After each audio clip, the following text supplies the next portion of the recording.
मित्रों, देशवासियों, भाइयों और बहनों, हम बात कर रहे हैं हिजाब के मुद्दे पर। हमने पिछले एपिसोड में कुछ कहा, आप उसे सुन लीजिए। हम इस एपिसोड में उसी बात को, उसी इश्यू को, उसी मुद्दे को थोड़ा सा और समझने की कोशिश कर रहे हैं। देखिए, हिजाब, स्कार्फ, बुर्खा, आप जो भी कह लें, वो ऐसा नहीं है कि छात्राओं ने अभी उसको पहनना शुरू किया है, बल्कि ये एक जमाने से पहनती आ रही है। अब इसका विवाद क्यों उठा, इसकी तह में जाना, इसको खोजना जरूरी है। अगर हम इस मुद्दे को खोजेंगे और इसके रीजंस को तलाश करेंगे तो शायद हमको हल, इसका सल्यूशन तलाश करने भी आसानी होगी। हमने इस पूरे मुद्दे को, इस इश्यू को, इस डिस्कशन को हिजाब सेंट्रिक या हिजाब से जोड़ दिया है।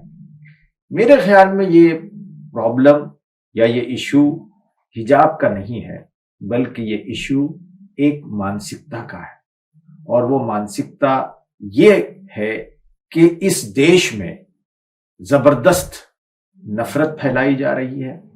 नफरत इस हद तक पहुंच गई है कि अगर कोई मेरी विचारधारा के अलावा विचारधारा का कोई पर्सन, कोई शख्स, कोई व्यक्ति हमारे देश में रहता है तो हम ये समझते हैं कि उसको जीने का, उसको रहने का हक हासिल नहीं है। ये नफरत का वातावरण इतना फैलाया गया है और ये जो मुद्दा है, ये इसी नफरत के वातावरण और नफरत का जो माहौल बनाया जा रहा है उसकी देन है। वरना अगर ये हमारे देश के लिए हानिकारक होता, बुर्खा या स्कार्फ, तो ये आज क्यों उठता मसला? ये पहले भी होना चाहिए था। अब आप बताएं कि अगर कोई एक छात्र या कोई एक लड़की, कोई एक वुमन या कोई एक लेडी अगर वो बुर्खा पहनती है, स्कार्फ पहनती है, तो हमारे बाज़ मित्र कहते हैं, बल्कि बड़े बड़े सो कॉल्ड बुद्धिजीवी और लीडरान ये कहते हैं, मैंने सुना कि वो ये कहते हैं कि साहब ये जबरदस्ती पहनाया जाता है, ये तो मर्द इंपोज कर रहे हैं बुर्खे पर।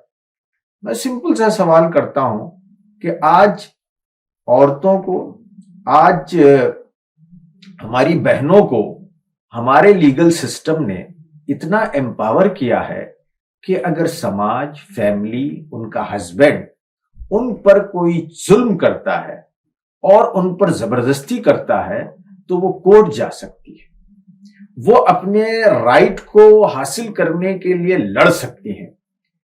आप देखेंगे इस देश में ऐसा मुसलमानों की तरफ से कोई मूवमेंट नहीं चलता कि ऐसी औरतें, लेडीज जमा हो गई हैं और वो ये कह रही हैं कि हम बुर्खा में बुर्खा नहीं चाहिए। आजादी है, इस्लाम में भी आजादी है कि आप चाहे तो कोई चीज अख्तियार कर सकते हैं या फिर आप उसे रिजेक्ट भी कर सकते हैं। बहुत सारी मुस्लिम बहनें हैं जो बुर्खा नहीं पहनती हैं, उन पर कोई जुल्म नहीं होता। और जो बहनें बुर्खा पहनती हैं, आप उनका सर्वे कर लीजिए। कोई बहन ये नहीं कहेगी कि मेरे हस्बैंड ने, मेरे फादर ने ये कहा है इसलिए मैं पहन रही हूं। ये एक धारणा, एक गलत फहमी, एक मिथ फैलाई जा रही है कि ये बुर्खा तो जुल्म की निशानी है। नहीं, अब जुल्म की निशानी नहीं है ये, बल्कि एक औरत को, एक वुमन को प्रोटेक्ट करने की निशानी है। इसको आप समझें। तो मेरा यहां यह कहना है कि अगर ये औरत पर जुल्म होता तो वो संगठित होती, इसके खिलाफ आवाज उठाती, वो कोर्ट जाती और वहां केसेस फाइल होते। लेकिन मेरे नॉलेज के मुताबिक देश के किसी भी कोर्ट में ये केस नहीं है, किसी औरत ने ये नहीं कहा कि हमें बुर्खा पहनने के लिए जबरदस्ती की जाती है। तो एक बात तो ये है कि बुर्खा किसी जुल्म की निशानी नहीं है, आप अपने दिमाग से निकाल दें।